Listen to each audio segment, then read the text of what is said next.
विजय सिंह पथिक जी यहाँ पे प्रवेश करते हैं और इस बिजोलिया किसान आंदोलन का द्वितीय चरण का प्रारंभ माना जाता है यहाँ से। तो बिजोलिया किसान आंदोलन के अंदर विजय सिंह पथिक जी 1916 के अंदर अपने हाथों में ले लिए थे, पर इनका प्रारंभिक नेतृत्व है इनके द्वारा विजय सिंह पथिक के द्वारा किया गया था और इनके सहयोगी थे हरिभाई किंकर और मन्ना जी पटेल थे। इन दोनों के बारे में भी आगे अपन पढ़ेंगे कि इन दोनों ने विजय सिंह पथिक का किस प्रकार से साथ दिया था। दोस्तों, जो विजय सिंह पथिक है तो विजय सिंह पथिक इनका जन्म हुआ था कहां पर है? उत्तर प्रदेश राज्य में। कहां पर हुआ था? उत्तर प्रदेश राज्य के अंदर एक गांव है दोस्तों गुडावली, और जो शहर है बुलंदशहर है। तो विजय सिंह पथिक जी के बारे में थोड़ा बात कर लेते हैं। ऐसे तो मैंने आपको जो क्रांतिकारी थे उनमें डाल ही दिया है विजय सिंह पथिक जी के बारे में डिटेल से, लेकिन थोड़ा सा बात कर लेते हैं कि जो बिजोलिया किसान आंदोलन है इसका द्वितीय चरण, कौन सा चरण है? द्वितीय चरण। तो द्वितीय चरण का जो प्रारंभ हुआ था दोस्तों 1916 से 1927 तक, ठीक है। तो यहाँ पे दोस्तों क्या होता है कि एक व्यक्ति आता है विजय सिंह पथिक। दोस्तों, इनका जन्म होता है उत्तर प्रदेश राज्य के बुलंदशहर में। कौन शहर में? पर बुलंदशहर के अंदर एक गांव दोस्तों गुडावली, कौन था? गुडावली गांव था। तो ध्यान रखना दोस्तों, विजय सिंह पथिक का जन्म है उत्तर प्रदेश राज्य के बुलंदशहर में स्थित गुडावली गांव में होता है। दोस्तों, जब ये बड़े हुए थे उससे पहले ही इनके माता पिता का साया इनके सिर से उठ चुका था, यानी इनके माता पिताओं का क्या हो गया था? देहांत हो चुका था। दोस्तों, इन विजय सिंह पथिक जी की एक बहन थी जिसका विवाह इलाहाबाद के अंदर किया गया था। किनके द्वारा? इनके माता पिताओं के द्वारा कर दिया गया था। लेकिन विजय सिंह पथिक जी क्या थे? छोटे से। इनका जो वास्तविक नाम था, बचपन का जो नाम था वह था भूप सिंह। तो ध्यान रखना इसका भी, क्या नाम था? भूप सिंह गुर्जर। जाति कौन सी थी? गुर्जर। तो भूप सिंह गुर्जर था इनका नाम। तो भूप सिंह गुर्जर थे। ये विजय सिंह पथिक जी, इनका नाम परिवर्तन कैसे हुआ था अपन बात करेंगे इसके अंदर कि भूप सिंह जी अपने जीवन यापन में अपने बचपन के अंदर अपने चाचा और ताऊ के पास वहीं पे रहते हैं और वही इनका पालन पोषण करते हैं। जैसे जैसे विजय सिंह पथिक जी बड़े होते हैं और वहीं पे क्या करते हैं, ये गुडावली गांव के अंदर शरारतें करते हैं। कई रोज ऐसे काम करते, किसी बच्चे को पीट के आते तो कई ऐसे उद्यम करके आते, तो इसके चाचा और ताऊ को गालियां सुननी पड़ती थी। इसके चाचा और ताऊ विजय सिंह यानी भूप सिंह से तंग होकर के बहुत परेशान हो गए और उनकी बहन को एक पत्र लिखा कि आप इनको आपके पास ले जाइए, हम इनसे बहुत परेशान हो चुके हैं। इस प्रकार से दोस्तों इनकी बहन इनको गुडावली गांव से अपने पास इलाहाबाद लेके चले जाती है और जब ये 10वीं क्लास के अंदर थे तब इनका इलाहाबाद जो विश्वविद्यालय था वहां पर दाखिला कर दिया गया।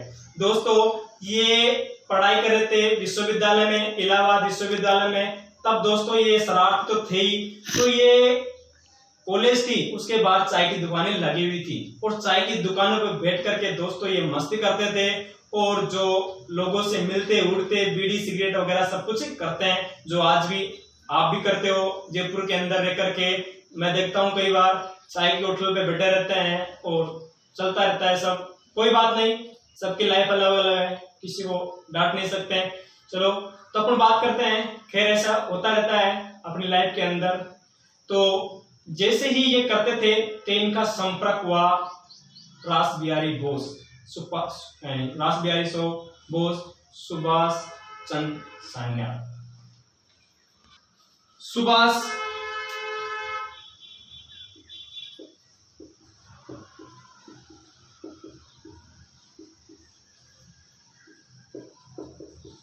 सान्याल। दोस्तों, रास बिहारी बोस से और इनसे संपर्क होता है। रास बिहारी बोस के पास ये अपने कारखाने पर जाते हैं और रास बिहारी बोस जी का प्लान था कि इन अंग्रेजों को भारत से बाहर निकालने का प्लान था। उस समय दोस्तों क्या करते हैं ये कि 1914 ईस्वी के अंदर क्या था, प्रथम विश्व युद्ध प्रारंभ हो चुका था। दोस्तों ये 1912 के अंदर 23 दिसंबर 1912 ईस्वी में लॉर्ड हार्डिंग बम कांड के अंदर भी इस भूप सिंह जी का नाम आया हुआ था, और लाहौर परियंत्र के अंदर तो इनका नाम बोल सबके साथ पर 100% आया हुआ था, इनको जेल होती। वह यहाँ से भग करके रास बिहारी बोस के कहने पर कहां पर आते हैं, ये अजमेर में आते हैं। अजमेर में गोपाल सिंह खरवा के पास आते हैं, और इन्होंने क्या करना था, इनका प्लान 21 फरवरी 1915 ईस्वी को शस्त्र क्रांति करने का प्लान बना रखा था रास बिहारी बोस के कहने पर। दोस्तों जैसे ही ये शस्त्र क्रांति करने के लिए जब विश्व युद्ध चल रहा था फर्स्ट, उस समय की जो मैजिक दुर्ग है उसके अंदर अंग्रेजों की तोपें बंदूकें रखी हुई थी, उनकी नीलामी कर रहे थे अंग्रेज। तो इन्होंने दोस्तों उन बंदूकों को लेकर के राजस्थान के अंदर क्रांतिकारी करने का जिम्मा अपने हाथों में ले लिया था। गोपाल सिंह जो खरवा ठिकाने के सामंत थे, गोपाल सिंह खरवा जब अपूर्ण 1857 की क्रांति पढ़ रहे थे उस समय आपको पता ही है कि खरवा का नाम लिया था मैंने आपको, तो वही खरवा है जहां का सामंत था गोपाल सिंह खरवा। गोपाल सिंह खरवा दोस्तों विजय सिंह पत्ती जी से मिलता है अजमेर रेलवे स्टेशन पे, और मिलने के बाद अपने साथ ले आता है और उन बंदूकों को सुधराने के लिए एक नाथूराम लुहार है उससे काम करवाते हैं, और अपनी जो बंदूकें ली हुई थी अंग्रेजों से उनको सही करा करके शस्त्र क्रांति करने की प्लान बना रहे थे 21 फरवरी 1915 को। दोस्तों जो पृथ्वीराज चौहान तृतीय द्वारा बनाया गया चामुंडा माता का मंदिर, मुख्यतः राजस्थान के अंदर 3 ही चामुंडा माता के मंदिर है। एक तो राव जोधा द्वारा बनाया गया है मेहरानगढ़ दुर्ग के अंदर, एक पृथ्वीराज चौहान या तृतीय द्वारा बनाया गया तारागढ़ दुर्ग है अजमेर में, उसकी तलहटी के नीचे बनाया हुआ है, एक बनाया था महाराणा प्रताप ने चामुंडी के अंदर। तो 3 ही मंदिर ऐसे हैं चामुंडा माता के जो मुख्य हैं, ऐसे तो कई जगह चामुंडा माता के मंदिर हैं।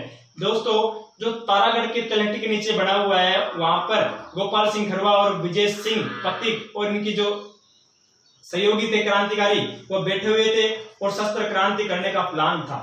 उस समय दोस्तों 20 तारीख को यानी 20 फरवरी 1915 ईस्वी को ही क्या होता है, अंग्रेजों को इस बात का पता लगता है कि यहाँ पर क्या है कि इन क्रांतिकारियों द्वारा क्या किया जाएगा, विद्रोह किया जाएगा, शस्त्र क्रांति की जाएगी। दोस्तों अंग्रेजों ने इन पे ऊपर क्या किया, फायरिंग की।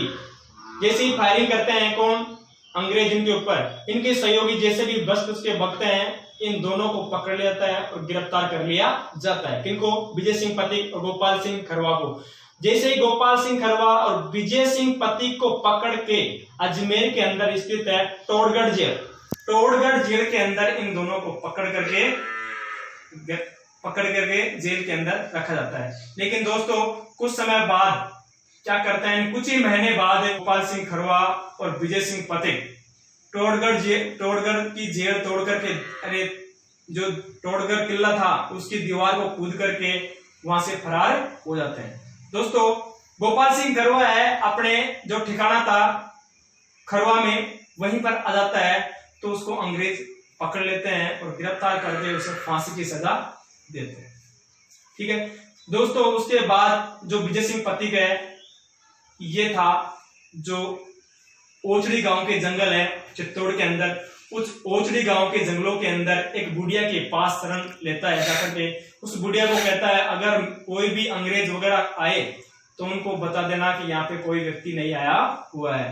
तो जैसे ही वहां पे शरण लेता है, धीरे धीरे ओचड़ी गांव के अंदर हरिभाई किंकर था। हरिभाई किंकर एक विद्या प्राचारणी सभा की स्थापना कर रखी थी उन्होंने, एक विद्यालय था। इस विद्यालय के माध्यम से इन जो किसान लोग थे, वहां के जो आदिवासी लोग थे, उनको क्या, उनके बच्चों को शिक्षा देता था। कौन, हरिभाई किंकर। और वहां से जुड़ गए दोस्तों हरिभाई किंकर के पास ये जाकर के कौन, विजय सिंह पत्तिक एक क्या करने लगे, एक अध्यापक का कार्य करने लगे। क्या करने लगे, अध्यापक का कार्य। ये पढ़ाई करना स्टार्ट कर दिए, वहां पर बच्चों को पढ़ाने का कार्य करने लगे और उस संस्था से जुड़ गए दोस्तों। इस प्रकार से जब हरिभाई किंकर ने इनको पूछा कि आपका नाम क्या है, तो इसने कहा, किसने, विजय सिंह पत्तिक ने, भूप सिंह ने, कि मेरा नाम क्या है, विजय सिंह पत्तिक है। तो ध्यान रखना कि भूप सिंह ने अपना नाम परिवर्तन किया था कहां पर, विद्या प्राचारणी सभा के जो अधिवेशन हुआ था उससे पहले ही यहाँ पर कहां पर ओचड़ी गांव के अंदर ही इन्होंने अपना नाम परिवर्तन किया था। और इसके बाद दोस्तों 1915 ईस्वी के अंदर चित्तौड़गढ़ के अंदर इस विद्या प्राचारणी सभा का इस शिक्षा जगत का क्या होना था, एक वार्षिक अधिवेशन होना था। उसके अंदर बाहर से लोग आकर के भाग ले रहे थे। इस प्रकार से दोस्तों जैसे ही भूप सिंह भी वहां पर गया हुआ था, अब भूप सिंह नाम न लेकर के विजय सिंह पथिक नाम ले जाए तो अच्छा रहेगा। तो दोस्तों जब हरिभाई किंकर के साथ विजय सिंह पथिक जी जाते हैं कहां पर, चित्तौड़गढ़ के अंदर, और वहां पर ये जो वार्षिक अधिवेशन हो रहा था उसके अंदर दोस्तों भाषण दे रहे थे। उस भाषण को सुनने के लिए दोस्तों बिजोलिया से आए हुए किसान थे और उनके साथ आए हुए थे दोस्तों कौन था, विजय सिंह पथिक के साथ। जो विजय सिंह पथिक के जो भाषणों के सुनने का जो वर्चस्व था वह था साधु सीताराम दास जी के। साधु सीताराम दास जी को लगा कि ये बंदा है, ऐसा है जो बिजोलिया के किसानों को जो अत्याचार हो रहे हैं इनके खिलाफ इनको संभाल सकता है। तो विजय सिंह पथिक को आमंत्रण करते हैं कौन, साधु सीताराम दास जी। तो ध्यान रखना कि बिजोलिया किसान आंदोलन, बिजोलिया से आए हुए जो वार्षिक अधिवेशन में भाग लिए थे वो साधु सीताराम दास और मंगल सिंह दोनों आए हुए थे वहां पे। तो इन्होंने आमंत्रण के लिए कहा विजय सिंह पथिक को, लेकिन उस समय 1915 में विजय सिंह पथिक जी मना करते हैं कि मैं किसी भी किसान आंदोलन से नहीं जुड़ना चाहता हूं। लेकिन विजय सिंह पथिक जी घर जाकर सोचते हैं कि किसानों के साथ हो रहे अत्याचार को और जुल्मों को इनको उठाया जाए।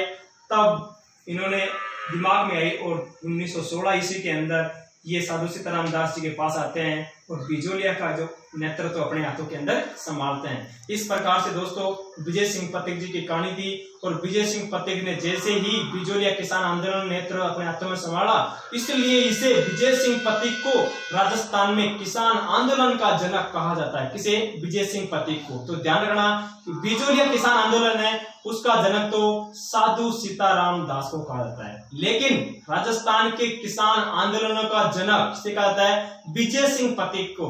क्यों कहा जाता है, क्योंकि इसने इसके कहने पर कई किसान आंदोलन आरंभ किए और इन्होंने नेतृत्व भी किया था। जैसे बेगू किसान आंदोलन है उसका प्रारंभिक नेतृत्व किसके द्वारा, विजय सिंह पथिक के द्वारा किया गया था, बाद में राम नारायण चौधरी के द्वारा किया गया था। इसके बाद दोस्तों विजय सिंह पथिक है जैसे ही 1916 ईस्वी के अंदर बिजोलिया का नेतृत्व अपने हाथों में लेता है, अपना इस बिजोलिया किसान आंदोलन का जो प्रमुख केंद्र बनाता है आंदोलन का, वो केंद्र बनाता है उमाजी का खेड़ा नामक स्थान को। तो आगे अपन बात करते हैं कि उमाजी का खेड़ा स्थान है वो कहां पर है और वहां पर किस प्रकार से ये आंदोलन का प्रारंभ करते हैं।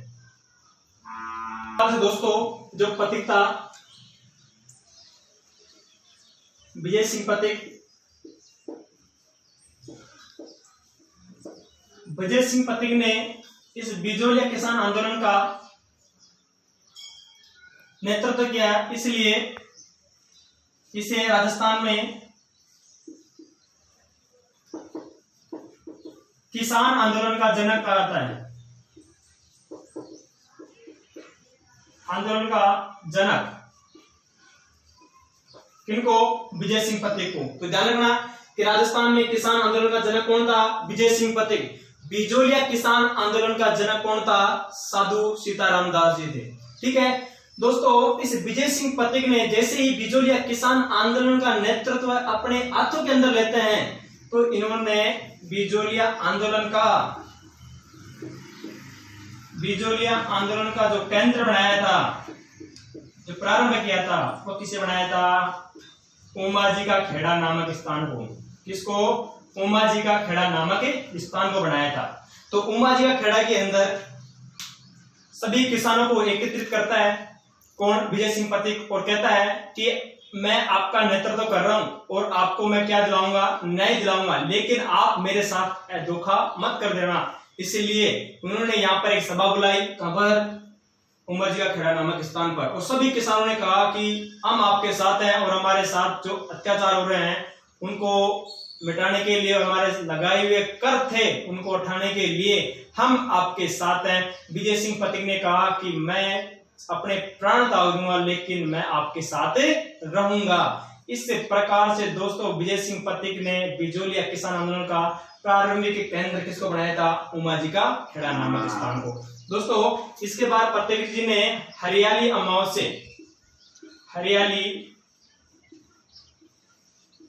अमावस्या दिन, इस हरियाली सावन का महीना था, हरियाली अमावस्या थी और हरियाली अमावस्या के दिन सभी किसानों को एकत्रित करता है। उमाजी खड़ा के अंदर सभी किसानों को एकत्रित किया था, उसे कह दिया था कि एक दिन हम तय करेंगे और सभी किसान भाई एक जगह होंगे और वहां पे बात करेंगे। तो वह दिन आ गया था, कौन सा? हरियाली अमावस्या का दिन। हरियाली अमावस्या के दिन बिजोलिया के जो दाखड़ जाति के जो किसान थे सभी कहां पर एकत्रित होते हैं? एक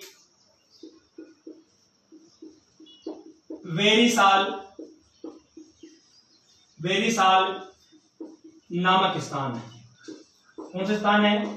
वेरीसाल नामक स्थान। और वेरीसाल नामक स्थान पर दोस्तों सभी किसान जो दाखड़ जाति के जो बिजोलिया के किसान थे वो सभी कहां पर होते हैं? इस वेरीसाल नामक स्थान पर इकट्ठे होते हैं। कब? हरियाली अमावस्या के दिन। जैसे दोस्तों ये एक जगह होते हैं और इसी दिन क्या करते हैं? ये दिन था 1917 का दिन था। कौन सा दिन था? 1900। दोस्तों ये पठारी क्षेत्र था ऊपरमाल। कौन सा पठारी क्षेत्र था? ऊपरमाल। और ऊपरमाल के अंदर ये अशोक परमार ने क्या बसाया था? बिजोलिया बसाया था। क्या बसाया था? बिजोलिया।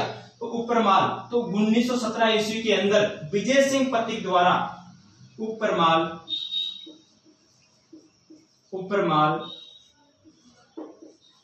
पंच बोर्ड की स्थापना की जाती है। किसकी? ऊपरमाल पंच बोर्ड की स्थापना। इसे कहते हैं क्या? किसान पंचायत बोर्ड। क्या कहते हैं? किसान पंचायत बोर्ड या ऊपरमाल पंच बोर्ड के नाम से स्थापना की थी 1917 ईस्वी के अंदर। दोस्तों इसका जो अध्यक्ष बनाया गया था, अध्यक्ष किसको बनाया गया था? मन्ना पटेल को।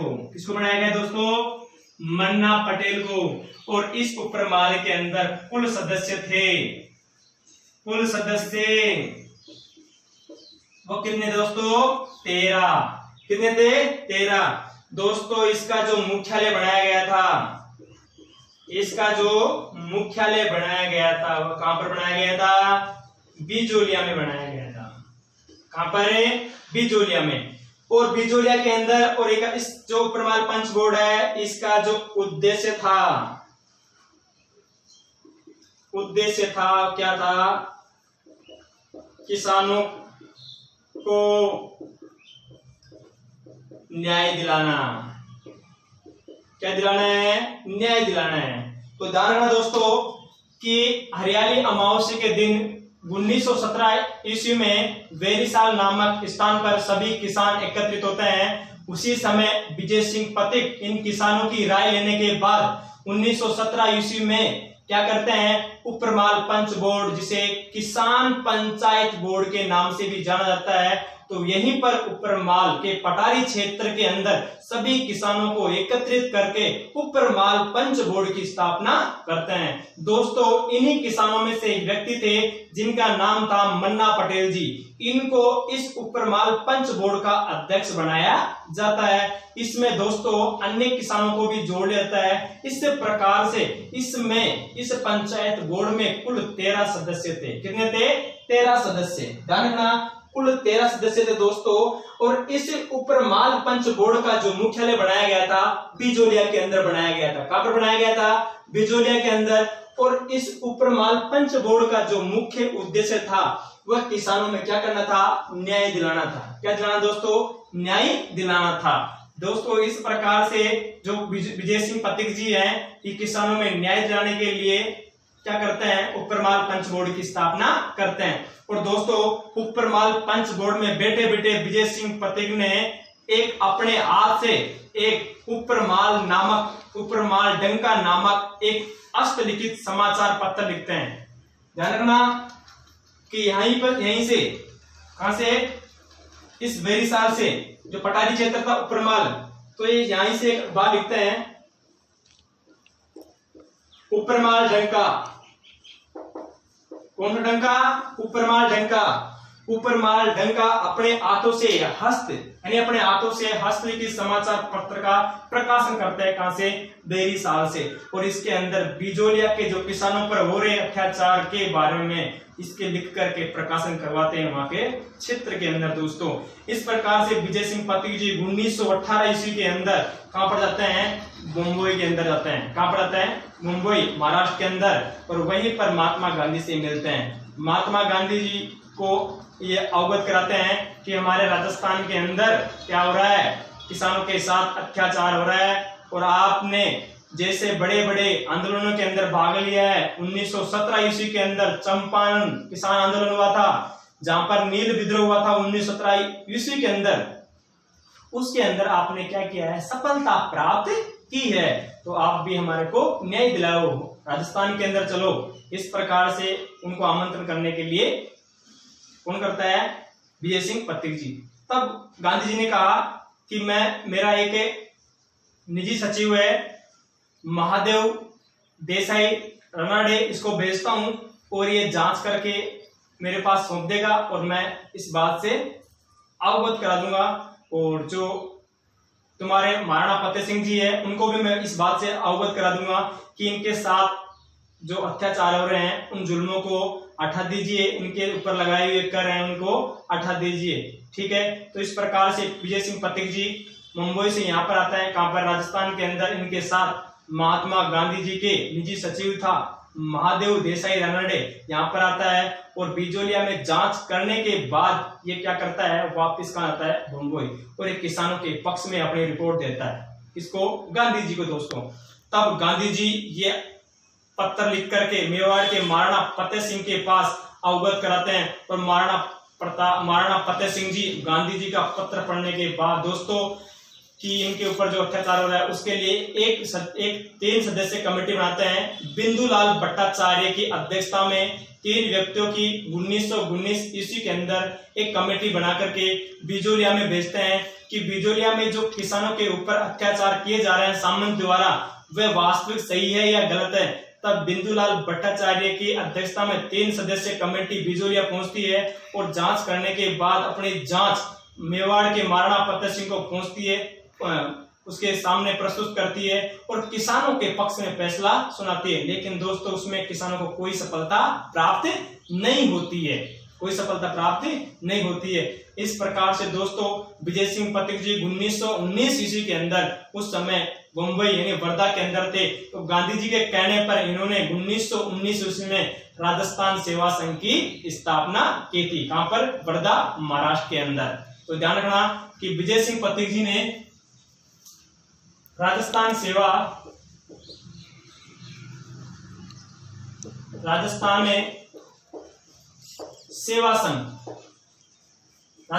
संघ की स्थापना 1919 ईस्वी में कहां पर की थी? वर्धा में। और वर्धा कहां है? महाराष्ट्र के अंदर।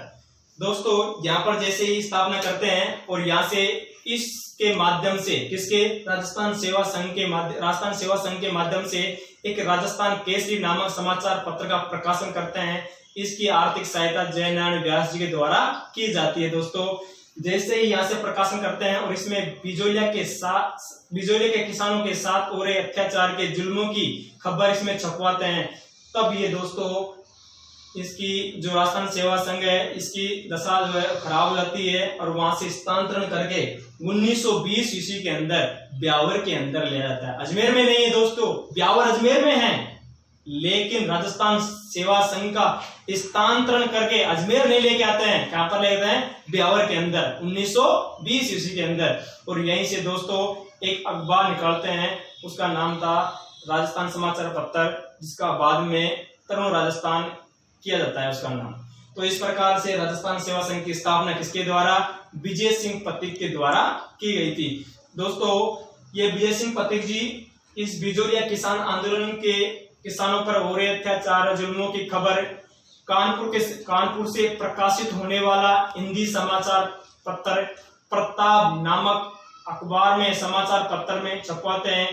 प्रताप नामक समाचार पत्र के माध्यम से ही बिजोलिया किसान आंदोलन राष्ट्रीय चर्चा का विषय बना था। अभी जो फर्स्ट ग्रेड एग्जाम की स्कूल लेक्चर उसके अंदर 9 जनवरी के जो पेपर था, फर्स्ट पेपर, उसके अंदर आया हुआ था कि बिजोलिया किसान आंदोलन को चर्चा का विषय किस समाचार पत्र ने बनाया था। तो प्रताप समाचार पत्र के माध्यम से बिजोलिया किसान आंदोलन को राष्ट्रीय चर्चा का विषय बनाया था। ये कानपुर से प्रकाशित होता था और इसके जो संपादक थे गणेश शंकर विद्यार्थी थे। कौन थे? गणेश शंकर विद्यार्थी थे। और ये कानपुर से प्रकाशित होता था। ये हिंदी भाषा का समाचार पत्र था। दोस्तों इस प्रकार से 1920 के अंदर ये होता है और 1922 ईस्वी के अंदर 4 फरवरी 1922 ईस्वी के अंदर जो राजस्थान का या राजपुताना का एजीजी था वह कौन था? सर हॉलैंड था। कौन था? Sir Holland.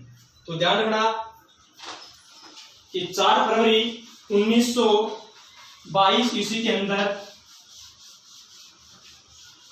Sir Holland Bijolia की जांच करने के लिए आता है। 4 फरवरी 1922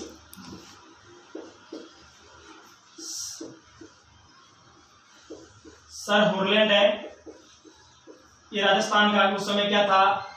AGG, agent to governor general था। ये बिजोलिया की जांच करने के लिए आता है और बिजोलिया की जांच करता है और करने के बाद यहाँ के जो सामंत थे उस सामंत को कहता है कि आप जो 84 प्रकार के जो कर हैं उनमें से 35 कर हटा दीजिए। तब यहाँ का जो सामंत था वह इस बात को मान गया था कि बिजोलिया के किसानों पर लगाए गए 84 प्रकार के कर उनमें से 35 कर माफ कर दिए जाएंगे। लेकिन जैसे ही एजीजी यहाँ से जाता है तो यहाँ का जो सामंत है इस बात से इनकार करता है कि मैं 35 कर को माफ करने के लिए क्या नहीं हूं? सहमत नहीं हूं। इस प्रकार से दोस्तों ये किसान थे वापस क्या करते हैं? विद्रोह करते हैं। क्या करते हैं? विद्रोह करते हैं। इसी प्रकार 10 सितंबर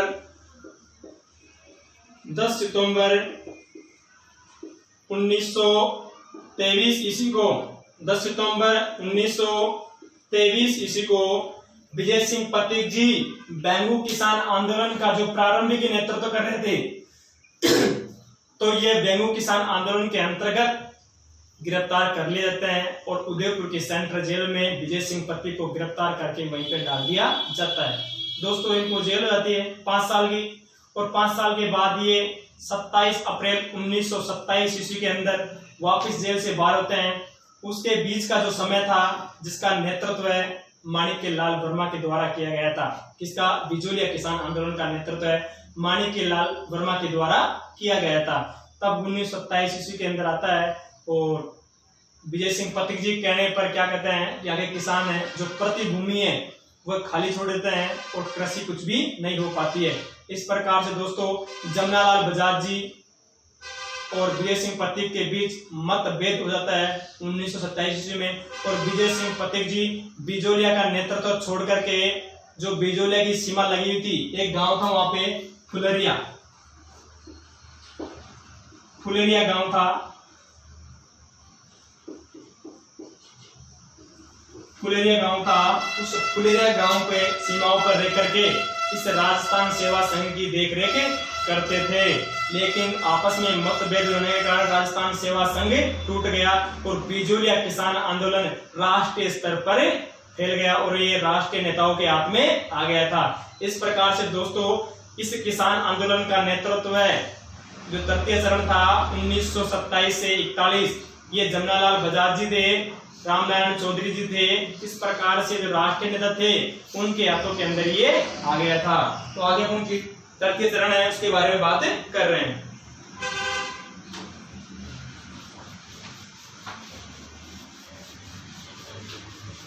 दोस्तों बिजोलिया किसान आंदोलन का तृतीय चरण है 1927 से 41। ये तृतीय चरण विजय सिंह पथिक के जाने के बाद राष्ट्रीय नेताओं के हाथ में आ गया जिनमें थे जमनालाल बजाज जी, माणिक्यलाल वर्मा, रामनारायण चौधरी, हरिभाऊ उपाध्याय। तो ध्यान रखना दोस्तों कि इन राजस्थान सेवा संघ के सदस्य थे ये चारों और विजय सिंह पथिक जी इनसे हटे गए थे, वह भी एक राष्ट्रीय नेता थे। लेकिन इनके बीच मतभेद हो गए थे माणिक्यलाल वर्मा जी और विजय सिंह पत्ती जी के मध्य। दोस्तों इन्होंने जो मेवाड़ सरकार थी उस समय, उसके प्रधानमंत्री टी राघवाचार्य जी थे, उनसे और एक राजस्व मंत्री थे मोहन सिंह मेहता, इन दोनों ने और इन राजस्थान सेवा संघ के सदस्यों ने समझौता किया। कब है? 1941 ईस्वी में समझौता किया कि जो आपके पास जो किसानों की भूमि जो जब्त की गई है उसे आप वापस लौटा दो किसानों को, और ये समझौता सहमत हो सकता है। इस प्रकार से दोस्तों मेवाड़ सरकार के प्रधानमंत्री एवं राजस्व मंत्री इन्होंने इस समझौते को स्वीकार किया और जो किसानों की जब्त की गई भूमि को वापस लौटा दिया। और इस प्रकार से दोस्तों बिजोलिया किसान आंदोलन क्या हुआ? समाप्त हुआ। तो बिजोलिया किसान आंदोलन का पट्टाछेद 1941 ईस्वी में हुआ। कहने का मतलब बिजोलिया किसान आंदोलन 1941 ईस्वी के अंदर क्या हो गया था? समाप्त हो गया था।